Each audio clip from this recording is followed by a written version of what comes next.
M doctor Ranjana Asthana, PhD in political science. आज ये video हम इंडियन कॉन्स्टिट्यूशन को लेके चल रहे हैं। ये वीडियो उन स्टूडेंट्स के लिए बहुत बेनिफिशियल है जो पॉलिटिकल साइंस को लेकर ग्रेजुएशन या मास्टर्स कर रहे हैं या यूजीसी नेट या other competitive exams like IAS, SSC, bank PO, railway, CTET, BEd, उन सभी एग्जाम्स के लिए रेलिवेंट है कि इसमें हम इंडियन कॉन्स्टिट्यूशन को ले रहे हैं। आगे चल के जीएस के और पार्ट को डालेंगे और साथ में थिंकर्स के वीडियो भी पैरेलल में डालेंगे जो कि पॉलिटिकल साइंस के स्टूडेंट्स के लिए फायदेमंद होंगे। ये वीडियो ज़्यादातर हम इंग्लिश मीडियम के, हमको वीडियोस बहुत अवेलेबल है, तो हिंदी मीडियम के स्टूडेंट्स के लिए स्पेशल रखा गया है जिससे कि उनको ज़्यादा मटेरियल मिल सके। तो आज हम इंडियन कॉन्स्टिट्यूशन की बात करते हैं। तो सबसे पहले आता है कि व्हाट इज कॉन्स्टिट्यूशन। कॉन्स्टिट्यूशन है क्या? तो संविधान जो है वो एक ऐसा प्रोफार्मा होता है जो ये डिसाइड करता है कि किसी भी देश का शासन किस तरीके से चलेगा या वहाँ की शासन व्यवस्था, पॉलिटिकल सिस्टम, गवर्नमेंट किस तरीके की होगी।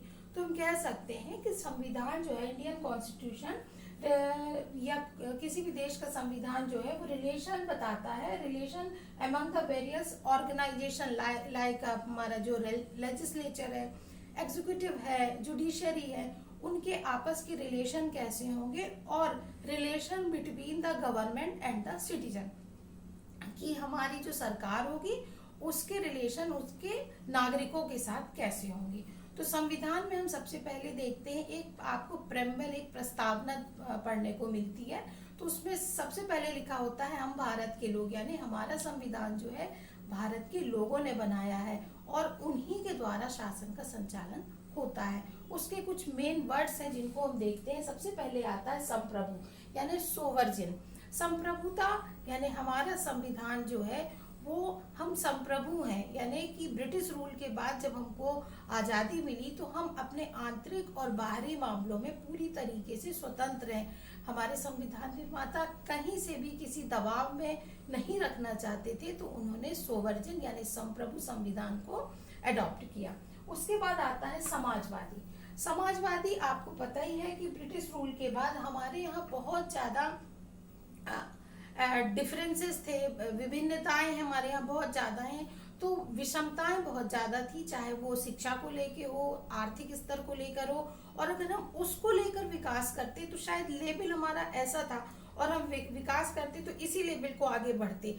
इसलिए उन्होंने समाजवाद को अपनाया कि धीरे धीरे इस लेवल को हम इनके इक्वल लाएं और उसके बाद हम जो डेवलपमेंट करेंगे वो हमारे लिए बेहतर होगा।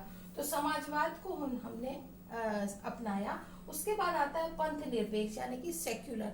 सेक्युलर का मतलब होता है कि हमारा जो देश है, हमारा जो संविधान है, वो किसी भी धर्म विशेष को प्रोटेक्ट नहीं करेगा, यानी कि किसी धार्मिक कानून से संचालित नहीं होगा। रूल ऑफ लॉ चलेगा, यहाँ कानून का शासन चलेगा। जैसे इस्लामिक स्टेट है, वो इस्लामिक कानूनों को फॉलो करते हैं, लेकिन हमारे यहाँ ऐसा नहीं है। संविधान ही सबसे बड़ा है और उसका जो कानून होगा वही पूरे देश में सबके लिए एक जैसा लागू होगा। किसी भी धर्म को हम ध्यान में रखकर अपने कानून को नहीं बनाएंगे। फिर आता है डेमोक्रेटिक या लोकतांत्रिक। डेमोक्रेसी आप जानते ही हैं, जनता का शासन। जनता ने संविधान खुद बनाया है और खुद ही उसको स्वीकार किया है। उसमें लिखा रहता है कि हम अपने अंगीकृत आत्मर्पित करते हैं, यानी हमने स्वयं बनाया, हम भारत के लोग संविधान को बनाते हैं, उसको स्वीकार करते हैं और उसी के हिसाब से हम अपने देश के शासन को संचालित करेंगे। फिर आता है गणतंत्र। गणतंत्र मतलब रिपब्लिक। इसका अर्थ होता है कि हमारे देश का जो सर्वोच्च, हमारे देश का जो प्रधान, जैसे राष्ट्रपति को हमने लिया, वो जनता के द्वारा निर्वाचित होगा, किसी वंश परंपरा के हिसाब से नहीं। जैसे कि ब्रिटेन में होता है कि क्राउन का शासन चलता है, उनके यहाँ वंश परंपरा के हिसाब से शासन मिलता चला जाता है। हमारे यहाँ ऐसा नहीं होगा, हमने अप्रत्यक्ष रूप से राष्ट्रपति के निर्वाचन की व्यवस्था की है। तो इस तरह से हम देखें तो हमारे देश का जो संविधान है वो संप्रभु है, सोवर्जिन है, समाजवादी है, सोशलिस्ट है, पंथ निरपेक्ष यानी सेक्युलर है, और डेमोक्रेटिक है, लोकतांत्रिक है, और रिपब्लिकन है। हमने इस संविधान की ये जो मेन प्रस्तावना है, प्रस्तावना को हम कहते हैं ये संविधान का, this is the mirror of the constitution. इसमें हमें संविधान की पूरी इमेज दिखती है। जब भी कोई विवाद होता है या कुछ होता है तो प्रस्तावना को ध्यान में रखा जाता है। हर बार पूरा संविधान पढ़ना किसी के लिए संभव नहीं होता। तो संविधान की कुंजी कहा जाता है प्रस्तावना को, संविधान का मिरर कहा जाता है यानी दर्पण कहा जाता है प्रस्तावना को। तो ये मेन फीचर्स हमारे संविधान के हमें देखने को मिलते हैं।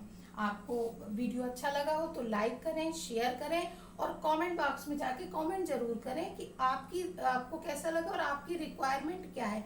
स्टूडेंट पॉलिटिकल थिंकर्स चाहते हैं, चाहे वो इंडियन हो या वेस्टर्न हो, तो भी मुझे बताएं, उसका वीडियो भी अपलोड जरूर किया जाएगा। Thank you.